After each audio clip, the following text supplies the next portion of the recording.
everyone, your fabulous fairy Shaenna here, and today I'm going to talk about being an empath. So something that's come up with some of my clients is the fact that they are empaths and they are sometimes mediums, or they'll get premonitions, and it's of really negative things, and they don't like it. They don't necessarily want it. They don't necessarily know why they have it.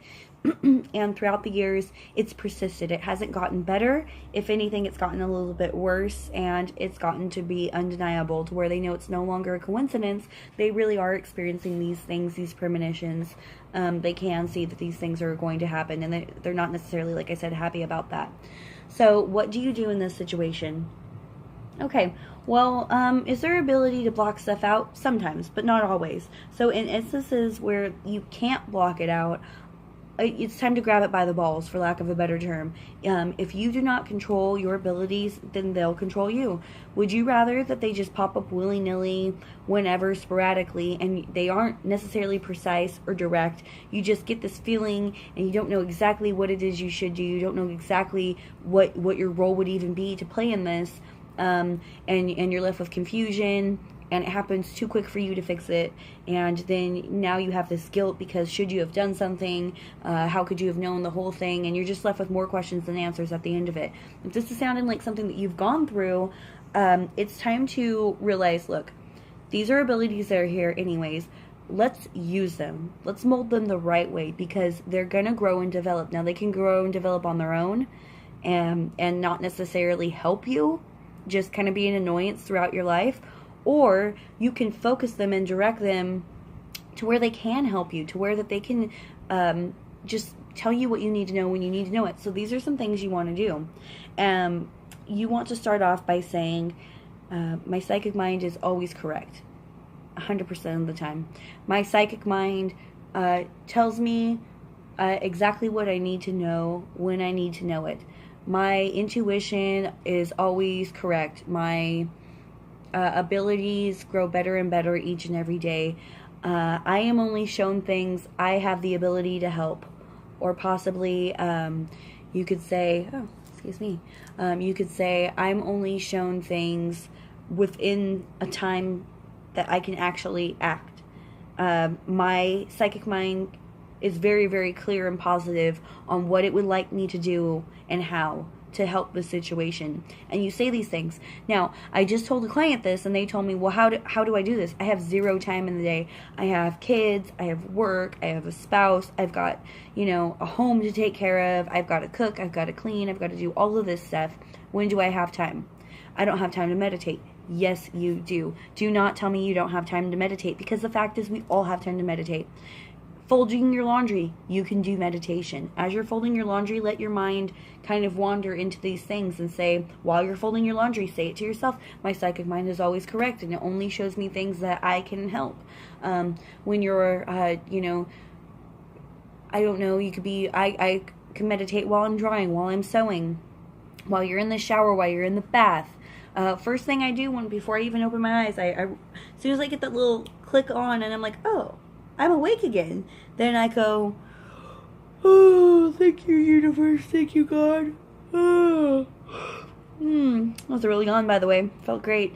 And you could say, before you even open your eyes, thank you, my psychic mind is always correct and always showing me exactly what I need to know in a timely manner that I need to know it.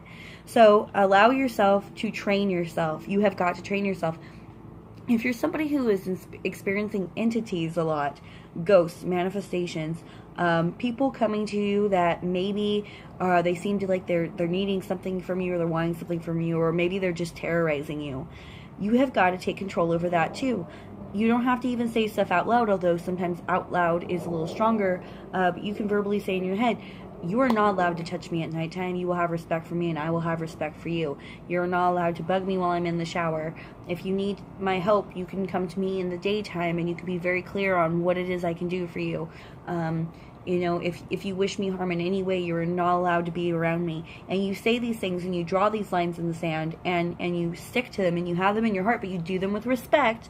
Always respectful. You're never demanding. You're always respectful. please respect me and I will respect you, things like this and that. And 9 times out of 10 they totally will, and if they don't, it's probably something worse that you're dealing with, and even then they have to respect you, but you have to feel that you own that respect to be able to get it. Just a quick few things. There are things that you can do outside of yourself, such as essential oils. I always talk about doTERRA. This is the doTERRA Aroma Touch Technique. Sorry, my box is all dirty. It's been in my bag. But there's some oils in here. All of them are good. This one's like lavender. If you're having like a lot of trouble, even lavender, you would put it on your pulse points. You could put it on your wrist. I always tell people, smell like you're trying to smell all the way down to your toes. Like, visualize pulling that smell all the way down to your toes, that breath all the way down. And give at least 3 good breaths in. You can also put it on your temples. You can put it on your neck, wherever you need it to. There's also Balance, Wild Orange, Peace, Serenity. There's a bunch of different oils, and they all have different purposes, but a lot of them can help spiritually and psychically as well. Basil is one that I absolutely love. Bergamot is another. They say a drop of bergamot in the palm of your hand and no one can do you harm. Not only that, but bergamot is great if you have PTSD, which I sadly suffer from. So you can put a drop there and inhale 3 times really deeply, put a little bit on the back of your neck, and you're feeling great. You can also get yourself a little piece of terracotta and diffuse the oil on that, or you can get a hemp necklace or something with cloth and diffuse the oils on there so that they're around your body and they're in your aura. You can also get a spray bottle, you know, put water and a few drops of the oil in there, shake it up, spray it on yourself, make yourself a nice aura spray. So we'll get on an aura spray class later, but that's it for now. Please like this video, subscribe if you haven't done so already. Check out my Patreon. If you're a Patreon supporter, you're helping me make videos. You're getting early access to videos, and sometimes I don't release those videos all together. There's a lot with my twin flame that I don't release. You have to be a Patreon supporter to do that. There are perks like readings. I send you oils, stones, all kinds of things. So please check out my Patreon. Any amount of donation, even if it's $1 or $5, truly helps. Leave your comments below. Tell me what video you would like to see next, and I will get on that. And as always, I love you all so much, and thank you for being there. And keep your head up. We got this. All right, bye.